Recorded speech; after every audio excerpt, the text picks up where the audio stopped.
राम राम शेतकरी मित्रांनो, पाहूयात पिंपळगाव बसवंत, पिंपळगाव सायखेडा, सोलापूर व बेंगलोर येथील आजचे म्हणजे दिनांक 24 सप्टेंबर 2024चे कांदा बाजार भाव.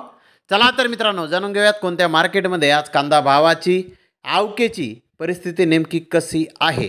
मित्रांनो, सर्वात आपण करूयात पिंपळगाव बसवंत येथून. पिंपळगाव बसवंत येथे आज 419 वाहनांची आवक आत्तापर्यंत आली होती. सरासरी कांद्याचे बाजारभाव 4,800 रुपये क्विंटलपर्यंत निघाले. तर टॉप क्वालिटीचा एक लॉट 5,400 रुपये क्विंटलपर्यंत पिंपळगाव बसवंत येथे आज कांदे विकले आहेत. तर गोल्टी सरासरी 4,000 रुपये क्विंटलपर्यंत विकली, जास्तीत जास्त 4,801 रुपये क्विंटलपर्यंत विकली. तर सायखेडा येथे सरासरी कांद्याचे बाजारभाव 4,700 रुपये क्विंटलपर्यंत निघाले. तर टॉप क्वालिटीचा एक लॉट 5,000 रुपये क्विंटलपर्यंत सायखेडा येथे आज कांदे विकले आहेत. तर सोलापूर येथे आज 150 कांदा गाड्यांची आवक आली होती. उन्हाळी कांद्याचे बाजारभाव 3,200 रुपयापासून 5,100 रुपये क्विंटलपर्यंत उन्हाळी कांदे आज सोलापूर येथे विकले आहेत. तर नवीन कांद्याचे 1-2 लॉट 4,400 ते 4,500 रुपये क्विंटलपर्यंत विकले. त्या खालोखाल मोठे साईज कांदे 4,100 ते 4,300 रुपये क्विंटलपर्यंत विकले. मीडियम कांदे 3,800 ते 4,000 रुपये क्विंटलपर्यंत विकले. गोल्डा कांदा 3,300 ते 3,400 रुपये क्विंटलपर्यंत विकला.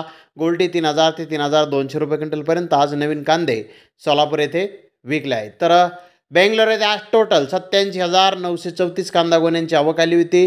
मित्रांनो, 435पेक्षा जास्त कांदा गाड्यांमधून ही आवक आली होती. त्यामध्ये 400 कांदा गाड्या ह्या नव्या कांद्याच्या होत्या. तर जुन्या कांद्याच्या गाड्या 35पेक्षा थोड्याशा जास्त होत्या.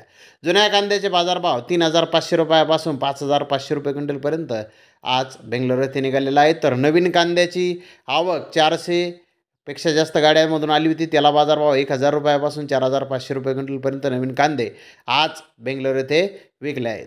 तर धन्यवाद मित्रांनो, आपण माझा व्हिडिओ शेवटपर्यंत पाहिल्याबद्दल. व्हिडिओ आवडल्यास लाईक करा, शेअर करा.